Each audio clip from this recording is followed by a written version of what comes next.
قاصد جو ہے وہ کہنے لگا کہ واقعی یہی وہ شخص ہے، یہ وہ شخص ہے جو اتنا بڑا حکمران ہے جس کے نام سے دنیا تھر تھر کانپتی ہے اور اس کو پتھر کے تکے پر بھی نیند آ جاتی ہے۔ اور اس نے یہ بات بھی کہی کہ یہی وجہ ہے کہ حضرت عمر رضی اللہ تعالیٰ عنہ عدل کرتے ہیں، لوگوں کے حقوق کا خیال رکھتے ہیں، اسی وجہ سے آپ کو پتھروں پر بھی نیند آ جاتی ہے۔ اور ہمارے بادشاہ جو ہیں وہ لوگوں کے درمیان عدل نہیں کرتے، ان کے حقوق کا خیال نہیں رکھتے، اس لیے ان کو مخمل کے بستروں پر بھی نیند نہیں آتی۔ تو یہ وہ شخص بات کہنے پر مجبور ہوا۔ تو حضرت عمر رضی اللہ تعالیٰ کی عدالت کا ہم جائزہ لیں اور تاریخ کا مطالعہ کریں تو وہاں سے یہ بات پتہ چلتی ہے کہ جس انداز میں حضرت عمر رضی اللہ تعالیٰ عنہ نے عدل کو اور انصاف کو لوگوں کے درمیان عام کیا، اس سے پہلے ایسا کوئی انتظام نہیں تھا۔ آپ عہد رسالت اور عہد فاروقی، عہد صدیقی، عہد فاروقی کے ابتدائی دور میں انتظامی امور یہ اور عدلیہ کا جو نظام تھا یہ بالکل ساتھ تھا، جدا جدا نہیں تھا۔ حالانکہ ایک سماجی اور معاشرتی زندگی کے لیے ان دو چیزوں کا الگ الگ ہونا لازمی ہے کہ عدلیہ کا انتظام الگ ہو اور انتظامی امور جو دیگر ہیں ان کا نظام الگ ہو۔ لیکن چونکہ پہلے اتنے دور جو ہے وہ بالکل سادہ حالت تھی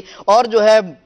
جو فتوحات کا سلسلہ تھا وہ اتنی دور تک نہیں پہنچا تھا کہ ضلع بھی بن جائیں اور صوبے بھی بن جائیں، محکمے بھی قائم ہو جاتے اور اس کے بعد یہ انتظام ہوتا، ایسا بالکل نہیں تھا۔ لیکن حضرت عمر رضی اللہ تعالیٰ عنہ کا جب دور آیا اور فتوحات کی کثرت ہو گئی اور سلطنت اسلامیہ دور دراز علاقوں تک جا پہنچی اور ضلع بھی بن گئے اور صوبے بھی بن گئے، ان کے قاضی بھی مقرر کر دیے گئے اور جو گورنر تھے ان کے اختیارات میں مزید وسعت دے دی گئی، یعنی جب یہ چیزیں تمام جو ہے اپنی ایک ساخت پکڑ گئیں، اس کے بعد حضرت عمر رضی اللہ تعالیٰ عنہ نے اپنی باکمال فراست سے یہ جان لیا کہ اب عدلیہ کا انتظام الگ ہونا چاہیے اور جو دیگر امور ہیں ان کا نظام الگ ہونا چاہیے۔ اس کے بعد آپ رضی اللہ تعالیٰ عنہ نے باقاعدہ طور پر قاضیوں کا انتخاب کیا اور عدل و انصاف کے لیے ان لوگوں کا انتخاب کیا کہ جو اس معاملے کے اندر زیادہ بہتر تھے۔ جس طرح مدینے کا گورنر، مدینے کا قاضی جو ہے آپ نے حضرت زید بن ثابت رضی اللہ تعالیٰ عنہ کو بنایا کہ جو ایک صحابی رسول بھی تھے اور زبردست قسم کے کاتب وحی بھی رہ چکے تھے، اور آپ رضی اللہ تعالیٰ عنہ کو سریانی اور عبرانی زبانوں پر عبور حاصل تھا اور فرائض کے مسائل میں پورے عرب میں آپ کا کوئی ہم پلہ نہیں تھا، ان کو مدینے کا آپ نے قاضی بنایا۔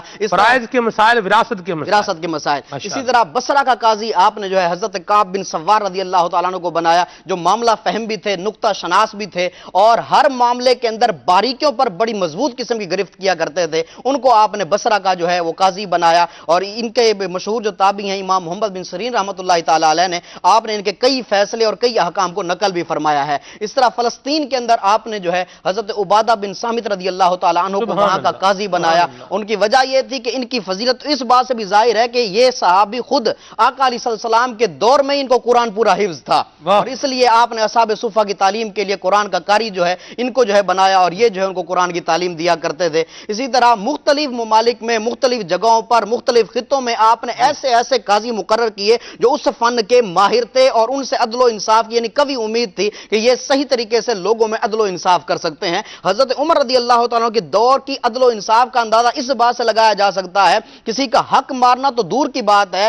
کسی کو چھیڑنا، کسی کو جو ہے جانی نقصان، مالی نقصان پہنچانا، اس میں تو عدل و انصاف ہوتا ہی تھا۔ حتیٰ کہ اگر کوئی کسی شعر کی صورت میں کسی کی مذمت کر دیتا، آپ اس پر بھی پکڑ فرمایا کرتے تھے۔ ایک مرتبہ ایک شخص نے جو ہے ایک صحابی رسول کی ہجم میں جو ہے مذمت میں اس نے ایک شعر لکھا اور وہ شعر ایسا تھا، یعنی آپ رضی اللہ تعالیٰ کی خصوصیت یہ بھی ہے کہ جس فن کے متعلق مقدمہ ہوتا تھا نا، آپ اس فن کے جو ماہر تھے اس کو بلا کر وہ معاملے میں اس کی رائے لیا کرتے تھے۔ اس نے جو شعر لکھا ایک مذمت کے اندر تھا، لیکن اس شعر سے بظاہر مذمت سمجھ میں نہیں آتی تھی، شعر بالکل سادہ تھا، اس کو پڑھ کر پتہ نہیں لگتا تھا یہ کسی کی مذمت میں لکھا گیا ہے۔ لیکن آپ نے کیونکہ معاملہ شعر کا تھا تو آپ نے مداح رسول حضرت حسان بن ثابت رضی اللہ تعالیٰ عنہ کو بلوایا اور کہا کہ بتاؤ اس شعر کے اندر کیا ہے؟ تو آپ رضی اللہ تعالیٰ عنہ نے ارشاد فرمایا اس شعر کے اندر تو زبردست قسم کی مذمت پائی گئی ہے۔ تو آپ نے اس شاعر کو بلوایا اور اس کو جو ہے قید کروا دیا۔ یہاں سے اندازہ لگائیے کہ جان، مال، عزت، یعنی کسی کی اگر مذمت، عزت نفس کو جو ہے کسی نے اگر چھیڑا ہے تو اس پر بھی حضرت عمر رضی اللہ تعالیٰ عنہ جو ہے وہ عدل و انصاف سے کام لیا کرتے تھے۔ یہ حضرت عمر رضی اللہ تعالیٰ عنہ کی عدالت کا عالم تھا۔ ماشاءاللہ، سبحان اللہ۔